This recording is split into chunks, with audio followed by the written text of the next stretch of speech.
Welcome back once again to Boss Baby Healing. We are healing together, loving on each other, and doing it with God first. Yes, thank you. We welcome you back once again. On this week, we are talking about pour. We are starting a new series. It is going to be exciting. We are going to expand and grow together, and I'm going to expound through the Holy Spirit on what pour really is, what it really means to us in this season. At the beginning, at the top of this harvest season that we're all in, we are all reaping what we've been sowing. Whatever that may have been, that is what we are reaping. And so it's important to know who's pouring into you and who's pulling. Stay tuned.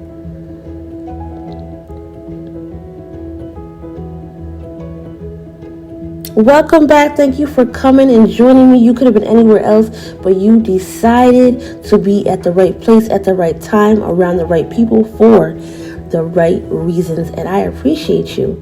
Thank you once again. On this week, we are talking about pouring. We are starting out our new exciting series where we are talking about who's pouring into you and who's pulling from you. Who is really in your corner?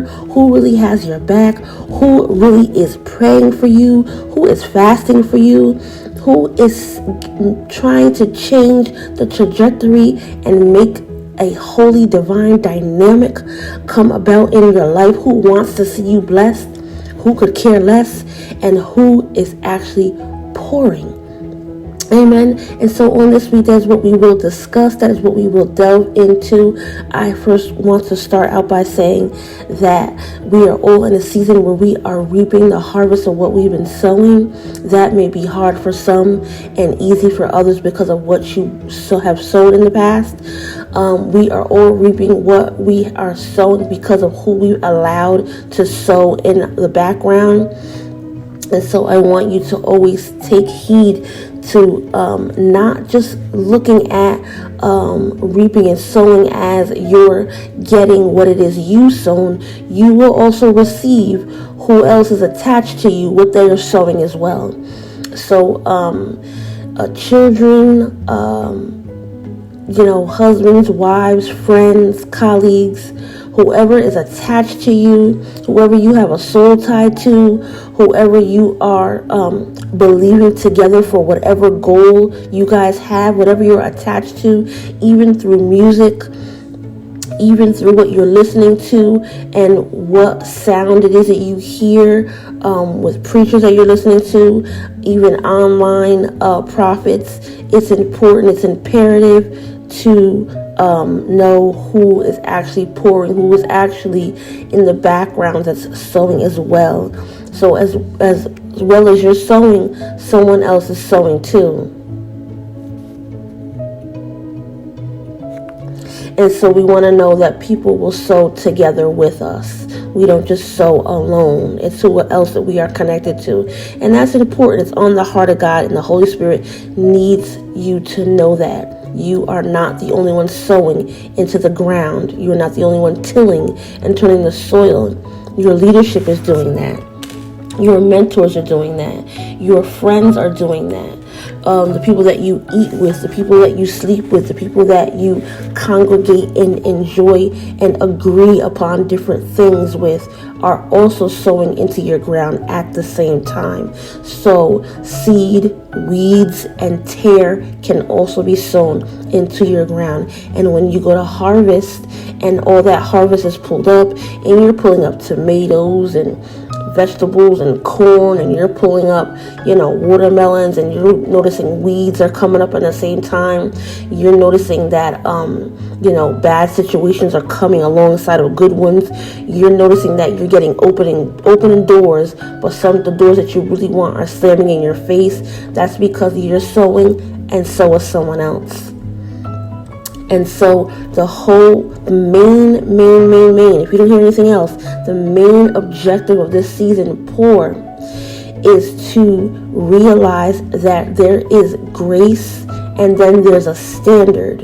So yes, we're given grace, we receive grace, and we give grace because we want to receive it. We give grace because that's the right thing to do as men and women of God.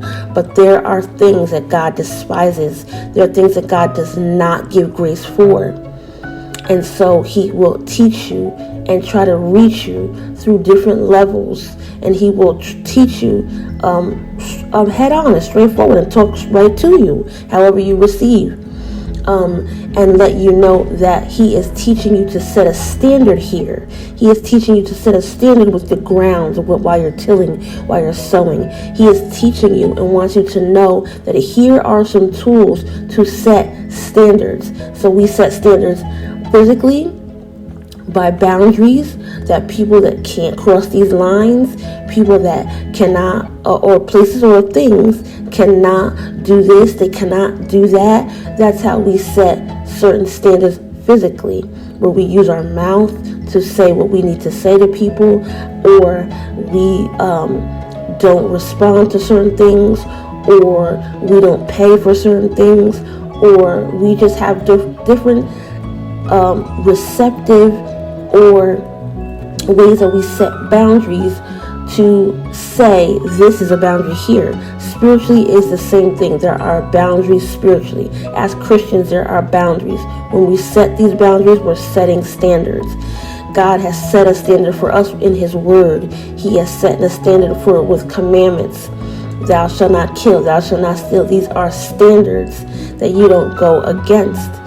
Otherwise, you're sinning. Otherwise, you're opening up demonic doors for yourself. Otherwise, you're sowing things, and then you're reaping harvest, or you're reaping season when you're supposed to harvest. You will notice that you are reaping things that you don't want or don't like, right? And so when you're noticing who is pouring and you're noticing who is pulling, it all goes together with your reaping harvest and your sowing seasons. So it's all collaborative. It's not about who is pulling and who is pouring, and we're just looking at it from an outside perspective, and we're saying, well, they shouldn't be around, or they shouldn't be allowed to do this or that, right? We're looking at it from an inside perspective as of who we're allowing, or who we've been allowing, or who might be secretly with a different agenda than we thought they had, be pulling or pouring. Someone may even be pulling and you don't know it energetically. They may be pulling through frequency and you don't even know it. So we're being attentive in this season. This season is a very short, timely season. It's a very sensitive season. It's a season where we want to be minutely managing, fine combing with a fine tooth each and every decision that we make, because it could be detrimental to the next season and to even receiving your harvest. There are people who fumble the ball right there when they're about to reap the harvest. They're speaking the wrong things, they're doing the wrong things, and that ties into what we talked about last week, where we were speaking on fumbling the ball or giving up right at breakthrough. And so that ties into this week with who is pulling or pouring, right? And so it's important to know where you are exactly, what season you're in, and who is pouring or pulling privately. And so we are going to stop, take a deep breath, and analyze who is pulling and who is pouring. Do you have the right people around you? Do they have ulterior motives? Is their objective and their goals the same as yours? So short and sweet this week, just like last week. Who's pulling? Who's pouring? Do we have the same goals? Are we thinking the same? Are we really on the same level? Or are you playing a part, or are they playing themselves? Are you paying to play? What is your true love language? Have they figured you out and studied you, and so now they're paying or playing the way instead of genuinely being the ones who are supposed to be in your life because God called them? A lot of us make decisions. A lot of us are in relationships. A lot of us are having friendships and people around us or making decisions on our own that we've solely decided to make instead of joining God in the equation, instead of going to him and saying, who are they? Did you call them? Should we be associated? Why is this always the outcome when they are around? Is it them? Is it me?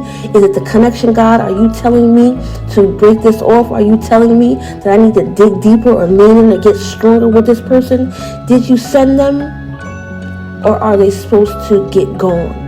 Let me know, Lord, because I need to know. My harvest is looking shaky. My harvest is looking like I don't want it to look like I'm reaping some things that I know I didn't sow. And so these are the signs. These are the things that we're looking at.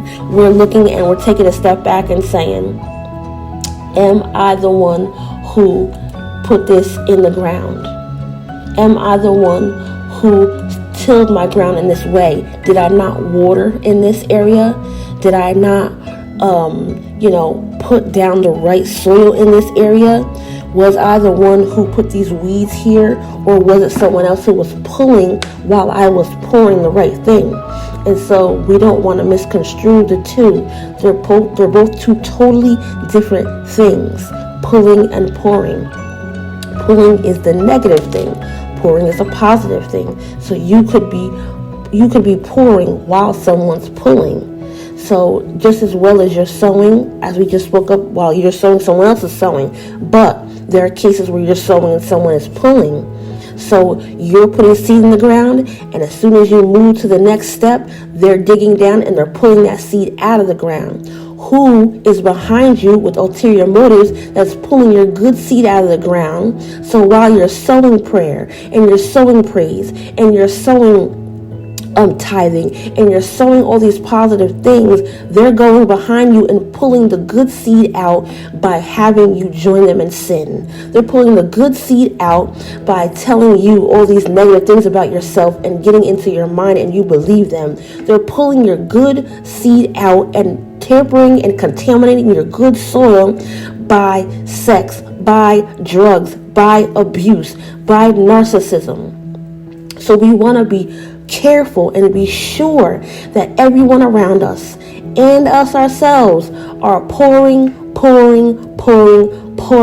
And if there's any pulling, we are minutely managing with a fine-tooth comb and using discernment with grace and saying that we will not stand for pulling and pouring at the same time, because we have to set the standard. As I stated in the beginning, there is grace for certain things and grace, and you can exasperate the Holy Spirit's grace and frustrate the Holy Spirit and grieve the Holy Spirit.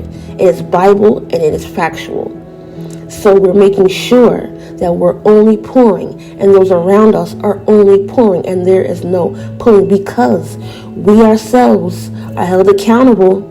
We are held accountable on so many different levels. And so we have to show ourselves grace, others grace, but we have to set the standard. And I will end it here. Make sure that in your getting your understanding that you're also setting the standard, so you're not grieving the Holy Spirit, and that you and everyone around you is only sowing and is only pouring. Amen. I love you.